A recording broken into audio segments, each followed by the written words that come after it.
Bonsoir à toutes. On va donc continuer. On est dans le chapitre 22 du Tanya, un autre concept qui est très fondamental et qu'on va essayer un petit peu de discuter, de parler, de voir ce soir. Refouach Lema Sarah Bat Rivka, Ezrat Hashem, qu'on entend des bonnes nouvelles et qu'elle sorte de l'hôpital le plus vite possible.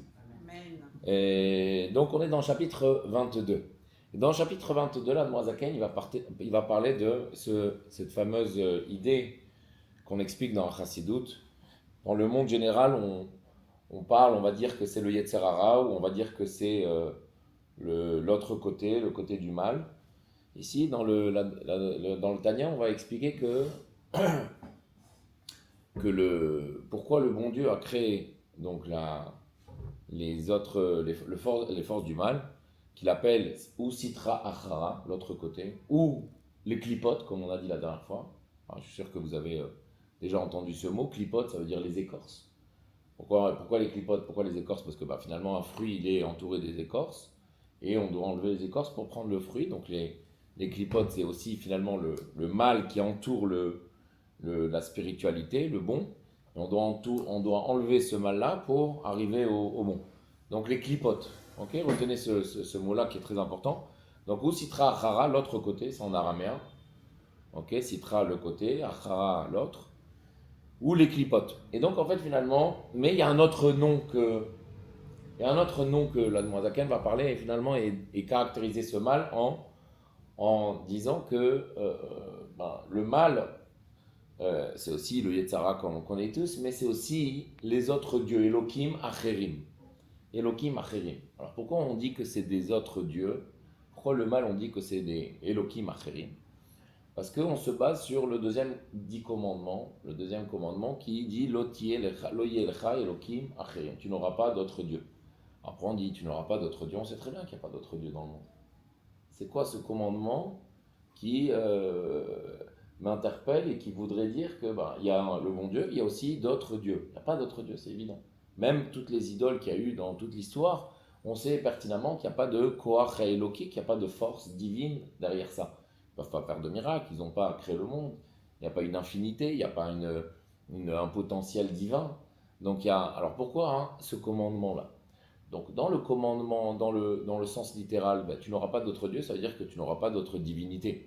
Alors que tu ne vas pas lâcher finalement ton judaïsme pour te, te convertir dans une autre religion. Ça c'est le sens littéral, mais on n'est pas là-bas. Dans le Tanya, on va aller beaucoup plus loin et d'une manière beaucoup plus fine, beaucoup plus adine. Ok, et on va voir que finalement Elohim Acherim, ça a une autre connotation complètement différente. Je voudrais commencer le cours par une histoire.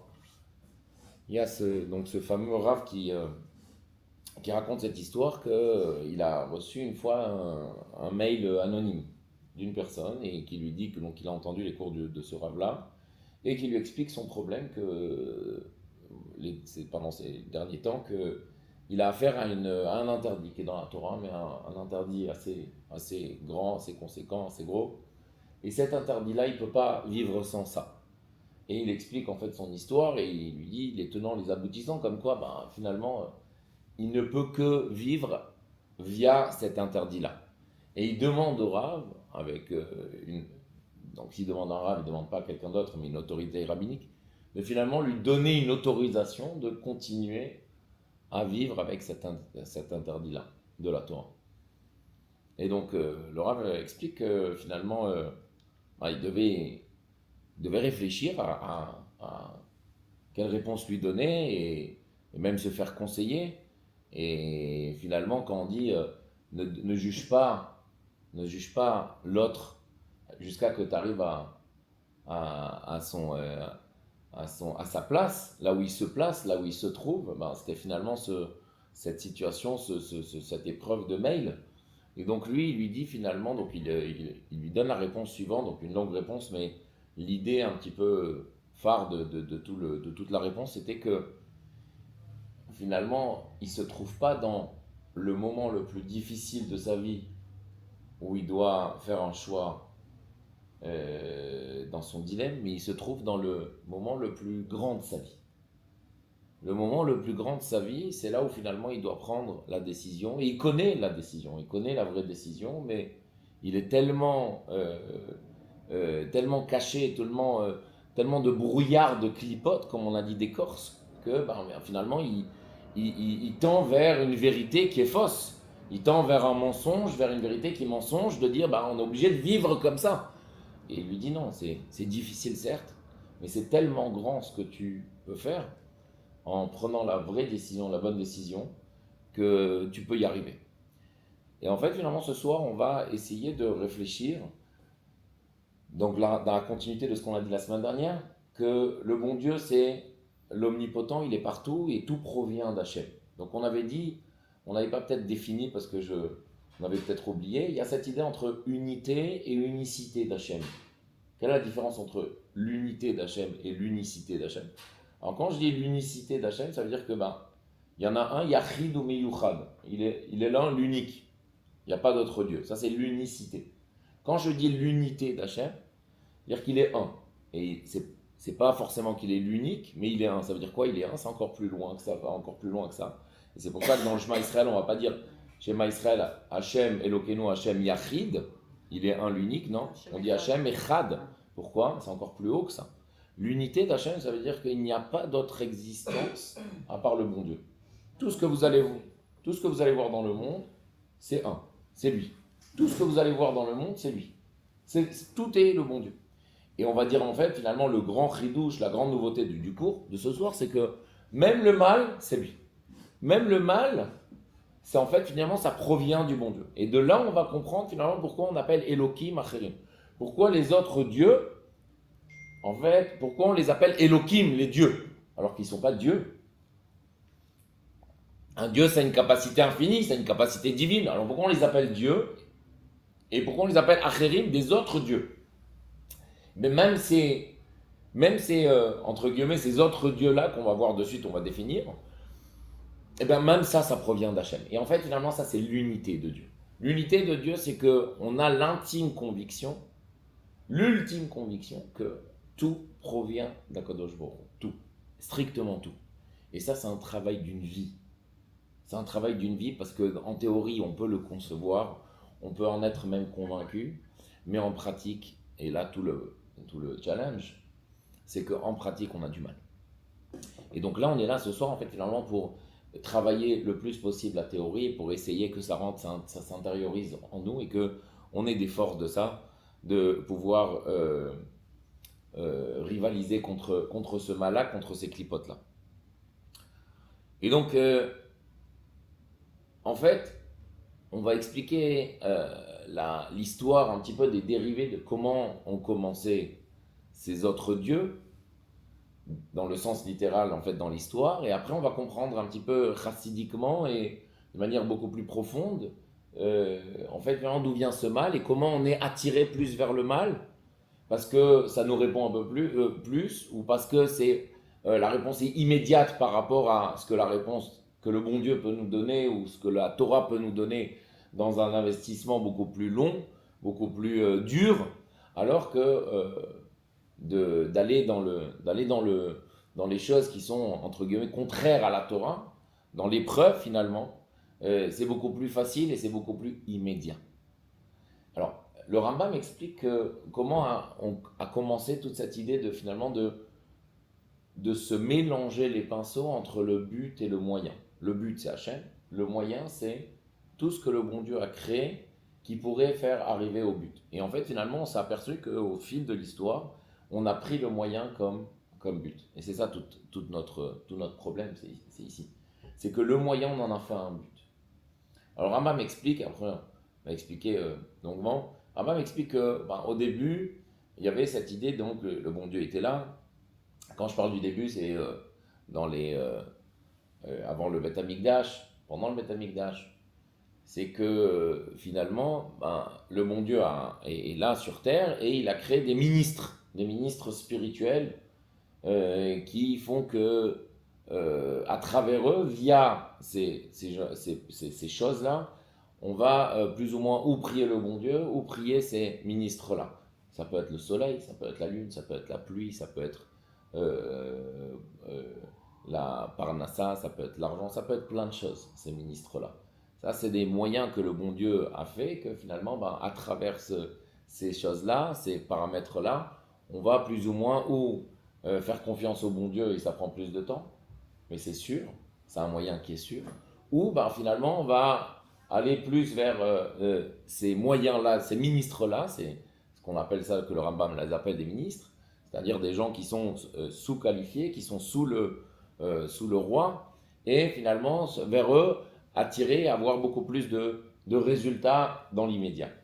Et donc, en fait, finalement, on s'est aperçu que ces gens-là, au lieu de prier le bon Dieu et d'avoir un travail, un service divin sincère envers Hachem, et d'attendre la bracha, la bénédiction du bon Dieu, ils ont commencé à dire peut-être que si on prie vers ces choses-là, peut-être que ça va aller beaucoup plus vite. Ou si on va faire beaucoup plus confiance à des gens dans notre entourage qui peuvent nous faire évoluer dans notre vie, ça va aller beaucoup plus vite.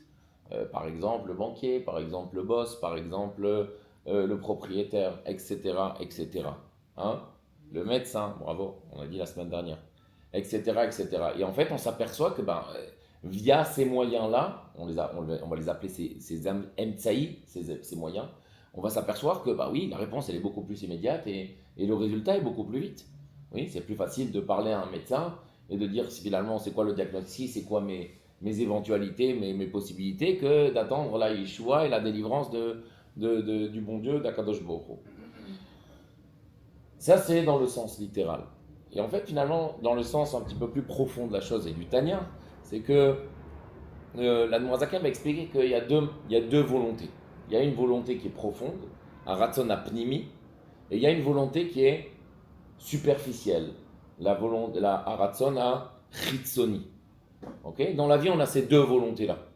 Moi, j'ai une volonté de travailler, donc ma volonté profonde, c'est d'arriver à avoir un salaire pour donner à manger à mes enfants et qu'il y ait de la joie et du bonheur dans la maison, de l'harmonie dans la maison. Et que je les fasse éduquer dans la crainte de Dieu et dans la Torah et dans les mitzvot et dans tout ce que le bon Dieu me dit. Et pour arriver à ça, finalement, oui, j'ai besoin d'un moyen. Donc j'ai besoin de travailler pour avoir de l'argent. Et finalement, des fois, les gens prennent l'argent comme un but, mais le but, il n'est pas là chez un juif. Le but, c'est que cet argent-là, il aille à un but beaucoup plus suprême, céleste. C'est que cet argent-là, il m'aide à faire grandir mes enfants dans la Torah et les mitzvot et dans la joie et l'harmonie de la Torah. Ça, c'est la volonté profonde. Ratson apnimi, c'est d'avoir un travail, d'avoir cet argent-là, et cet argent, il va me servir à faire des choses, des projets qui sont importants dans ma vie. Il y a la volonté qui est superficielle. La volonté qui est superficielle, oui, pour arriver à cet argent-là et pour arriver à cette mascorette, à ce salaire-là, je suis obligé de travailler. Des fois, j'ai envie de travailler, des fois, j'aime mon travail, ou des fois, j'aime pas mon travail. Il y a des gens, ils sont prêts à travailler, même s'ils n'aiment pas leur travail. Parce que leur but, c'est de recevoir un salaire et de faire vivre leur enfant. Et il y a des gens qui sont, à tout prix, veulent avoir un travail où ils se plaisent dans ce travail-là, et ils s'épanouissent dans ce travail, ils évoluent dans ce travail. Mais en même temps, c'est qu'un moyen, c'est qu'une volonté qui est superficielle. Le but, c'est pas le travail, le but, c'est le salaire. Et donc, en fait, il y a ces deux aspects-là de volonté superficielle et de volonté profonde. Si on prend un autre exemple, la nourriture. La volonté superficielle, ça serait d'aller au restaurant ou de faire à manger. Mais la volonté profonde, c'est d'avoir des forces pour étudier, pour travailler, pour faire des choses qui sont beaucoup plus hautes et élevées dans ma vie, plutôt que s'arrêter uniquement à l'élément de la nourriture elle-même. Ça veut dire quoi? Qu'il faut qu'on se contente en fait d'avoir un travail qui nous plaise ou pas, en se disant le but c'est d'avoir de l'argent, d'avoir un mascorette. Si je me lève le matin et que j'y vais un peu à reculons, c'est pas très grave, parce que en fait la finalité c'est bravo. Mais le but aussi c'est de tenir dans cette psychologie-là. Logiquement on doit fonctionner comme ça. Normalement on doit parce que si on fait finalement la règle elle est la suivante, c'est qu'au travail il faut être occupé, pas préoccupé. J'ai bien retenu ça la semaine dernière. Donc si on est occupé au travail, finalement le travail c'est qu'un moyen. En fait, peu importe quel est le travail, et donc on est occupé parce que finalement ma préoccupation elle est beaucoup plus grande que ça. Alors que si on est préoccupé au travail, excuse-moi, mais si on cherche si on est préoccupé, je termine, si on est préoccupé au travail, en fait finalement le travail qui est un moyen, finalement il devient un but.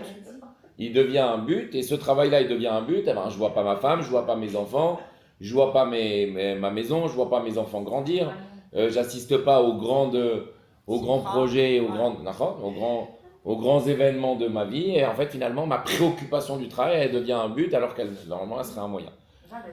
Non, je ne moque pas. Le but, juste enregistrer. Tout ça, c'est de prier Hachem, de dire envoie-moi la parnassa pour que je puisse élever le matériel.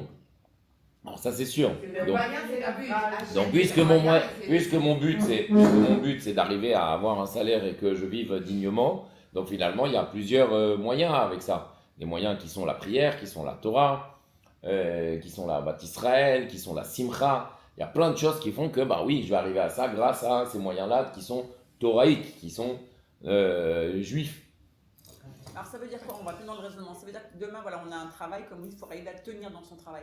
Donc c'est-à-dire qu'indirectement, il ne faut pas qu'on cherche un plaisir dans notre travail, mais uniquement la fonction. Si on a un plaisir, c'est encore mieux. Mais si on n'a pas un plaisir, c'est pas grave. Du moment que ça tient et qu'on est... On est un peu comme ça, de dire ah ouais, attends, je vais changer ça, le travail, j'ai pas envie de faire ça, ça me plaît pas. C'est une clé là.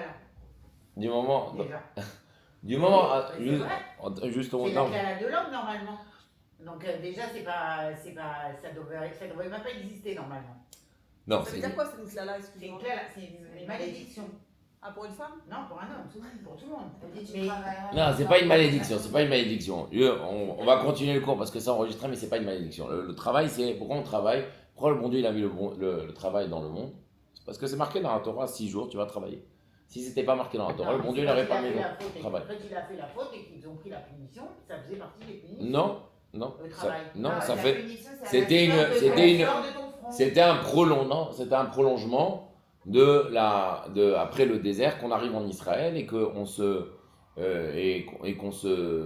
substitue plus de la manne et du pain du ciel, mais qu'on substitue du pain de la terre.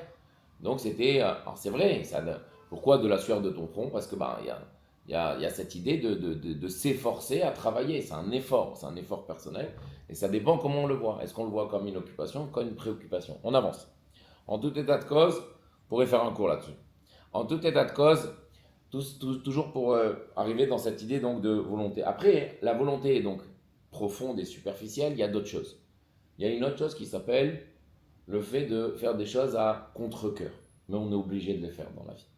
Et ça s'appelle Beprinat Achoraim, une dimension de derrière. Je m'explique. Il y a des fois dans mon travail, donc il y a une volonté superficielle, il y a des fois dans mon travail des choses que je n'ai pas envie de faire, que j'ai horreur de faire, mais je suis obligé de les faire. Remplacer quelqu'un que j'ai pas tellement d'affection au travail pour cette personne-là, et je suis obligé de la remplacer. Ou de faire des choses que le boss me demande et que j'ai pas envie de les faire, mais je suis obligé de les faire quand même parce que sinon je perds mon travail. Donc ça, je vais les faire, mais je vais les faire d'une manière à reculons. Bravo. Ça, en chassidoute, ça s'appelle Prinat Achorim. C'est la dimension de faire des choses qui sont, finalement, entre guillemets, que je vais jeter derrière l'épaule. Je m'explique. Ok? Je m'explique. Donc ces choses-là, en fait, qu'on fait à reculons. Quand j'ai mon fils devant moi et que mon fils il a appris des Mishnayot par cœur, ou qu'il a appris de la Torah par cœur, ou qu'il a fait quelque chose qui était très très beau à mes yeux, je vais le récompenser, je vais le regarder dans les yeux, je vais lui faire un sourire et je vais lui donner de mes kisses, une récompense ou de l'argent. Ça, je vais lui donner et je vais le regarder de manière profonde et je vais le féliciter de ça. Pourquoi? Parce que c'est des choses que j'aime dans la vie. Il y a des choses que j'aime moins dans la vie, des choses que je suis obligé de faire. C'est des choses-là que si on ne les fait pas, mais on est obligé de les faire. Et ça, on va les faire à reculons. Ça, sur le bon, quel rapport avec nous? Donc, on a dit que volonté profonde, volonté superficielle et les choses qu'on fait à reculons. Chez le bon Dieu, il y a aussi la volonté profonde du bon Dieu. C'est de quoi? De faire une demeure ici-bas pour Hachem. C'est quoi une demeure ici-bas pour Hachem? D'avoir un Beth Amikdash. Pour avoir un Beth Amikdash, il faut qu'on arrive à se parfaire, à se raffiner, à devenir de meilleurs juifs et que Mashiach il arrive et qu'il se dévoile. Ou le Olam Haba, l'autre monde, de gagner notre récompense dans l'autre monde. Ça, c'est la volonté profonde du bon Dieu d'enlever cette écorce, ces clipotes, ce mal de matérialité et de dévoiler la spiritualité comme vous avez dit tout à l'heure. Ça c'est le but de ma vie, c'est le but que pourquoi le monde est m'a mis. La volonté superficielle d'Hachem, c'est que à travers je suis obligé de faire ça, tout ce qu'on a dit précédemment, je peux le faire qu'à travers le monde matériel. Je ne peux pas le faire sans ce monde-ci. Je ne peux pas recevoir de l'argent si je ne vais pas aller travailler. Je ne peux pas étudier la Torah si je n'ai pas un livre et que je ne vais pas l'imprimer, ce livre-là. Je ne peux pas mettre les tefilines si j'ai pas pris une bête et tanné la peau de la bête et faire des tefilines. Donc je suis obligé de utiliser la matérialité pour arriver à la spiritualité. Ça, c'est la volonté superficielle d'Hachem. Et il y a cette idée de Prinat Achorim chez le bon Dieu. Que le bon Dieu a des choses qu'il fait à reculons. C'est quoi ces choses-là qu'il fait à reculons? C'est ce mal qu'il a mis dans le monde. Le mal qu'il a mis dans le monde, il a créé, et ça vient de lui. Et il a créé ce mal-là à reculons. Pourquoi il a créé ce mal-là à reculons? Parce que tout le but du monde, c'est d'avoir le libre arbitre. Et pour avoir ce libre arbitre, je suis obligé d'avoir une force contraire dans tout ce que je fais, dans tout ce que j'entreprends. Parce que si je n'ai pas de force contraire, alors je n'ai pas de libre arbitre.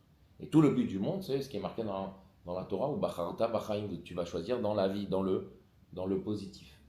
Et si je n'ai pas de négatif, je ne peux pas avoir de positif. Si je n'ai pas de, entre guillemets, de mort, je ne peux pas avoir de vie. Donc comment choisir dans la vie, dans la Torah, dans les choses qui sont vraies, des choses qui sont émettes, qui sont infinies, on est obligatoire, on est obligé d'avoir une force contraire. Cette force contraire, ça s'appelle les clipotes, ça s'appelle le mal, ça s'appelle Elokim Acherim. Ça s'appelle toutes ces forces-là que le bon Dieu il a mis dans ce monde et qu'il les a créées à reculons. Il est obligé de les créer pour que nous, on arrive à se dépasser, à se surmonter. On est obligé finalement d'avoir ces forces-là pour nous arriver à ce que ça ne soit pas le moment le plus difficile pour nous, mais que ça soit le moment le plus grand pour nous dans notre vie. Dans toute épreuve, chaque épreuve. On est obligé dans notre vie d'avoir des épreuves pour arriver à se surpasser, à se dépasser. Donc le moyen, il n'est pas bon, mais le but, il est bon. Donc le moyen... Il a créé des moyens mauvais. Le moyen, il est bon si on arrive au but. Si on prend le moyen comme un but, c'est là où il est plus bon, Ouais. le moyen. Ok? Et donc, en fait, finalement, on va comprendre, en fait, finalement, que même ce mal-là, le bon Dieu, il a créé. Ça veut dire quoi que le bon Dieu, il a créé? Qu'il y a une étincelle divine dans ce mal. Qu'il y a une étincelle divine dans ce mal. Et le bon Dieu, il a créé le mal, ça veut dire que quoi? Dire que le bon Dieu, il a dû créer ce mal-là, pas en le regardant avec un sourire et en lui donnant une récompense de dire, toi, je vais te créer parce que je suis content de te créer. Mais malheureusement, je ne peux pas faire autrement que pour donner et pour créer mon système divin dans ce monde-ci, je suis obligé de te créer. Et comment il va le créer? Il va le créer en des Prinat Achorim. En fait, il va lui donner sa vitalité divine pour qu'il existe ici, mais à reculons, derrière l'épaule, ce qu'il s'appelle. Prinat Achorim. Et donc, c'est pour ça qu'il va l'appeler Eloki, parce que certes, ça provient du bon Dieu. Oui, donc c'est une sorte de Dieu un petit peu rétréci. Et donc là, il va parler dans ce chapitre-là de Tzimtzum. De suite, on va expliquer ce que c'est. Mais Acherim, Acher, c'est quoi Acher? C'est quoi Acher? L'autre. C'est quoi l'autre? L'autre, c'est pas quelque chose d'étranger. L'autre, ça veut dire que dans un sac ou dans un récipient, j'ai ça, et j'ai une autre partie aussi. Mais c'est aussi, ça fait partie du récipient. C'est-à-dire qu'on ne peut pas omettre complètement le mal qui n'est pas dans le monde. Ce mal-là, il est dans le monde, mais il s'appelle autre. Il fait partie du jeu. Il s'appelle Acherim, il s'appelle Acher. Acher. Il y a mon âme divine, c'est ce qui me fait vivre, c'est le fait que mon Dieu il m'a créé, c'est mon étincelle divine, mais il y a le côté Acher de ma personne qui est l'autre côté de ma personne qui est le côté bestial que j'ai. Le côté bestial, c'est quoi? C'est les désirs matériels, c'est les désirs corporels, c'est les pulsions que j'ai et qui sont de l'autre côté Acher, donc Elohim Acherim. En fait, finalement, là, on comprend finalement mieux. C'est quoi Lo yelecha Elohim Acherim? Tu n'auras pas d'autre Dieu, ça veut dire que finalement, c'est vrai, ça existe. Ça existe, le mal, il existe. Mais pourquoi il existe? Pour créer cette force contraire et pour nous amener, en fait, finalement, à arriver à ce libre arbitre. Et avec ce libre arbitre, qui est en fait la chose la plus difficile à avoir, à prendre une décision. La chose la plus difficile dans la vie, c'est de prendre une décision. C'est la chose la plus difficile dans la vie. C'est pendant l'épreuve de prendre la décision. Est-ce que je vais dans le chemin qui est certes peut-être un peu plus long, mais qui est vrai, et que peut-être que je ne vais pas voir le résultat immédiat, mais c'est le chemin d'Hachem, ou est-ce que je vais aller dans le chemin qui est immédiat, qui est mensonger, parce qu'on sait que c'est le mensonge. Mais c'est vrai que c'est immédiat. C'est vrai que la réponse, je vais l'avoir direct. Le besoin, je vais l'avoir direct. Je vous renvoie à tout ce qui est réseaux sociaux, tout ce qui est aujourd'hui, la technologie d'aujourd'hui, qui nous emmène finalement, malheureusement, à avoir, à obtenir tout immédiatement, le plus vite possible, sans qu'on fasse le moindre effort. Et donc, pour en revenir à cette idée de Tzimtzum, le Tzimtzum, c'est quoi? Alors, comment le bon Dieu il a créé ce mal-là et comment le bon Dieu il a créé le monde? Le monde, c'est aussi la matérialité, donc c'est une sorte d'écorce à travers le monde finalement. Moi, je me bats pour créer cette ambiance spirituelle dans ma vie et dans mon entourage. Mais le monde, il m'en empêche. Pourquoi le monde m'en empêche? Le monde, il m'invite à énormément d'offres de plaisir, de désir, de pulsions, de choses qui font que des fois, non, j'ai pas envie d'aller au cours parce que je suis bien à la maison, il fait froid dehors, je vais devoir prendre un taxi, j'ai pas mangé encore, je vais y aller, peut-être que ça va pas me plaire, peut-être que ça va me plaire. Et tout ça, en fait, finalement, ça crée une ambiance du monde, une ambiance qui est d'écorce, de clipote, qui fait que finalement, oui, c'est plus facile de choisir ça parce que j'ai pas d'effort à faire. Mais quand je vais choisir l'autre chemin, qui va certes me demander de l'effort, mais quand j'y suis au cours et que je suis en train d'écouter un cours de Torah, je suis sûr à 1000% que c'est la meilleure chose que j'aurais jamais pu faire, j'aurais jamais pensé autrement que de ne pas se placer dans un cours de Torah, ou de ne pas faire une autre mitzvah, ou de ne pas aider mon prochain, ou de ne pas allumer les bougies de Shabbat, ou de ne pas faire Shabbat, ou de ne pas manger kasher, alors qu'il y a un restaurant qui vient d'ouvrir qui est laïque, que tout le monde en parle, mais bon, il n'a pas de théouda, voilà, saute. Alors c'est vrai, on ne va pas aller là-bas, mais on est sûr que le restaurant kasher, là où je vais manger, ça c'est la volonté divine. Alors ce Tzimtzumim, ça s'appelle quoi les Tzimtzum? Comment ça s'appelle les Tzimtzumim? Un Tzimtzum, ça veut dire le rétrécissement de la lumière divine. C'est-à-dire que ce rétrécissement de la lumière divine, le bon Dieu, dans sa lumière infinie, il est entre guillemets là-haut. Il se trouve là-haut, il se place en haut. Et pour créer ce monde-ci, il va rétrécir, il ne va pas se rétrécir à lui-même, le bon Dieu ne se rétrécit pas à lui-même. Il va rétrécir la lumière divine, c'est-à-dire cette lumière-là avec laquelle il va créer ce monde matériel, il va la rétrécir le plus possible. Il va la magasiner dans une boîte, entre guillemets, qui s'appelle le monde. Olam, ça vient du langage de Elem. Elem, ça veut dire quoi? Olam, Elem, ça veut dire le voile. Donc il va voiler sa vitalité divine, sa lumière divine, dans ce monde-ci, pour juste à peine créer la matérialité. Donc en fait, ça provient de la divinité, mais juste à peine aussi pour ne pas voir que ça provient de lui directement. Et si vous avez besoin d'un exemple, c'est comme si on avait un arrière-grand-père qui est très très très religieux. Et plus on va dans les générations, le grand-père, il est peut-être moins religieux, mais il sait qu'il provient du père, donc il a encore des valeurs. Le petit-fils qui a grandi, lui, il sait qu'il a un grand-père qui est très religieux, mais bon, au fur et à mesure, les descentes de génération, c'est vrai, c'est pas mon père, mais c'est mon grand-père. Mais ça reste quand même mon grand-père, mais c'est pas mon père. Donc il y a beaucoup moins de pratiques. Et là, jusqu'à qu'on arrive à l'arrière-petit-fils qui fait plus rien et qui peut penser finalement que il est maître de lui-même et qu'il a plus de Torah, qu'il a plus d'arrière-grand-père qui était religieux, qu'il a plus de valeurs qui sont spirituelles, qui sont vraies, qui sont importantes pour lui dans sa vie. Donc lui, l'arrière-petit-fils, il a plus de reste il trahit de responsabilité envers son arrière-grand-père, donc il peut faire ce qu'il veut, il peut penser finalement qu'il provient de lui-même, il ne provient pas d'Hachem, il ne provient pas de la Torah et des mitzvot, et il s'est créé de lui-même, il s'est créé par l'évolution de... Et donc en fait finalement, c'est ça qu'on est arrivé. On est arrivé à un moment où il y a tellement de rétrécissement de la lumière divine qu'on ne voit plus le bon Dieu. On n'arrive plus à percevoir le bon Dieu, et le bon Dieu il a voulu ça. Le bon Dieu il a voulu ça pour créer cette ambiance de libre arbitre, c'est-à-dire de tout le temps de monter d'une étape de l'échelle, de se dépasser, de se surmonter, pour arriver finalement à une meilleure version de nous-mêmes. La parabole, elle est connue, mais c'est bien de la répéter. C'est comme un enfant. Il y avait cette fameuse histoire avec un tzaddik, plus c'est Rabbi Levi Yitzhak de Barditchev ou quelqu'un d'autre, et il y avait cet enfant-là. Et cet enfant-là, il était picard et il était rusé. Et donc, il jouait à cache-cache, les enfants. Et lui, cet enfant-là, il va, et il se cache où? Il se cache tout en haut de l'arbre. Il se cache tout en haut de l'arbre. Et lui, il est sûr que personne ne va le voir. Et donc, c'est vrai, effectivement, les enfants, ils vont pour le chercher. Ils le cherchent 1 minute, 2 minutes, 3 minutes. Il est tellement introuvable, le gosse, qu'il s'est qu'ils ont arrêté de chercher, ils sont allés faire un autre Dieu. Et lui, le tzaddik, est allé venir voir, il a vu un enfant dans l'arbre, et les heures ils passent, il dit mais qu'est-ce que tu fais là-bas? Et là, l'enfant il pleure. On était en train de jouer à cache-cache, à trappe-trappe, mais ils ont cherché 2 minutes, et ils ont arrêté de me chercher, et je suis en haut dans l'arbre, et ils sont allés ils sont allés faire un autre jeu. Là, le tzaddik, il lève les yeux dans le ciel, et il dit Ribono shel olam, maître du monde. Il dit regarde, comment tu t'es caché tellement haut, tellement haut tellement fort, avec une densité tellement forte que finalement on en perd, on en passe le temps à te chercher encore et encore. En fait, non, c'est ça la parabole du monde. C'est que le bon Dieu, il s'est tellement caché et proportionnellement au libre arbitre, parce que s'il se dévoile un tout petit peu, on n'a plus de libre arbitre.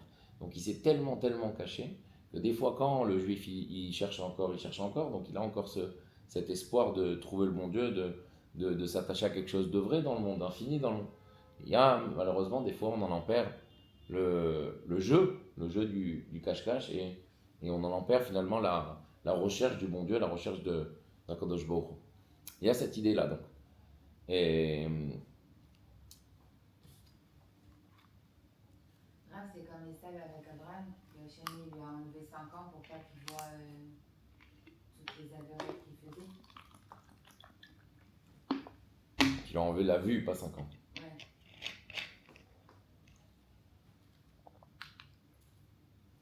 Et donc en fait finalement, donc, on revient à ce Tzimtzum là, cette lumière qui s'est rétrécie le plus possible, mais cette lumière là elle se rétrécit pour finalement retrouver nous, à travers la matérialité qui est dure à retrouver, à travers cette matérialité, à dévoiler le spirituel, à dévoiler dans ma vie qui est très matérielle, très corporelle, de désir et de pulsion, à dévoiler finalement quelque chose qui est beaucoup plus haut que ça, qui est la divinité, la spiritualité dans ma vie.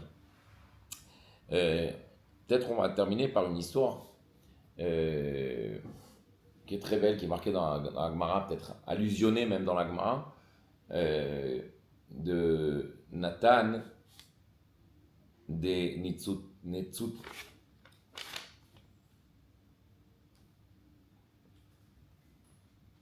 Nathan, il est dur à dire ce. De Netzitzouta. Mashu Kazé, là où et cette histoire-là, elle est très très belle. Cette histoire-là est très très belle, illusionnée dans la Gemara, mais tout ça pour nous ramener cette idée un petit peu qu'on vient de parler, c'est que ce Nathan-là, ce fameux Nathan-là, c'était quelqu'un, un gouverneur qui était très très riche, qui était juif. Mais il venait donc Nitzutita. Pourquoi? Parce qu'il provient du langage de Nitzotz. Nitzotz, ça vient de étincelle. C'était une lumière. Pourquoi on l'appelait lumière? Pourquoi on l'appelait étincelle? L'histoire, elle est la suivante. C'est que donc c'était un gouverneur juif qui avait énormément d'argent. Et il y a énormément de personnes qui tenaient de lui finalement, qui dépendaient de lui. Et ce Nathan-là avait les yeux rivés sur une femme qui était mariée, une Chana. Chana, elle était mariée et il était amoureux d'elle, il était omnibulé par elle. Et il savait que tôt ou tard, il allait la rencontrer face à face. Et ce qui s'est passé, c'est que l'histoire a voulu que le mari de Chana tombe dans des chovot, dans des dettes, et que finalement il est arrivé en prison, et pour le sortir de prison, il faut une somme assez colossale. Et il sait pertinemment qu'il n'y a que ce Nathan-là qui peut le sauver, qui peut lui payer sa dette-là. Et donc il dit à sa femme, Chana, va chez Nathan et demande-lui la rançon, demande-lui l'argent. Chana, elle dit à son mari, dit, mais comment tu me demandes ça? Tu sais très bien que si je vais là-bas, il y a quelque chose de grave qui va se passer. Ah, elle savait que lui, il l'a sûr. fait. D'accord, ok. Et son mari lui dit, alors quoi, je compte pas à tes yeux. Il va se passer ce qui va se passer, mais je dois sortir d'ici. Et donc Chana, elle va chez ce Nathan-là, et au moment où elle lui demande donc l'argent, lui, il lui donne un chèque qui est beaucoup plus grand que la rançon qu'il lui avait demandé de base, et il lui demande, donc en fait il appâte avec l'argent, et il sait très bien qu'il se trouve avec elle et que le moment est venu que ce qui va se passer. Et Hana, elle lui dit quelque chose de très très beau. Elle lui dit, écoute, je suis entre tes mains. Je suis entre tes mains, on est tout seul, mais je suis sûr que si le bon Dieu il t'a créé ici dans ce monde, c'est pour arriver à ce moment-là, que tout ce que tu as fait dans ta vie, tout ce que tu as pu réaliser dans ta vie, c'est peut-être grâce ou à cause, grâce à ce moment-là, avec moi. Que tu as les capacités pour te dépasser et pour arriver et gagner ton olamama, gagner ta renommée et de tenir dans cette épreuve-là et de ne pas flancher. Et donc elle est partie, elle a pris l'argent et elle est partie. Et donc quand elle a donné l'argent à son mari il est sorti, mais il n'a pas voulu toucher sa femme parce il croyait pas qu'elle n'avait pas commis la faute avec ce Nathan-là. Il est gonflé quand même celui-là. Et ce qui s'est passé, Non mais sérieux, il l'envoie. ce qui s'est passé, c'est que le mari, il n'a pas voulu toucher sa femme jusqu'à qu'il rencontre Rabbi Akiva. Et Rabbi Akiva, hein, il a voulu donner des éloges de ce fameux Nathan. Et quand il a voulu donner des éloges, ce fameux mari était là à côté avec Rabbi Akiva et il lui a dit, t'as pas honte Rabbi, t'as pas honte de donner des éloges à cette personne alors qu'il était avec ma femme. Alors Rabbi Akiva, il lui a dit, sache une chose, c'est que quand cette personne-là, elle passe dans la rue, il y a une lumière de sa tête vers le ciel qui monte tout le temps. Il a une lumière, il a un nitzot, il a une étincelle qui monte vers le ciel et qu'il est tout le temps rayonné de cette lumière-là. Et c'est une personne qui s'est tellement dépassée dans sa vie, qui mérite cet éloge-là.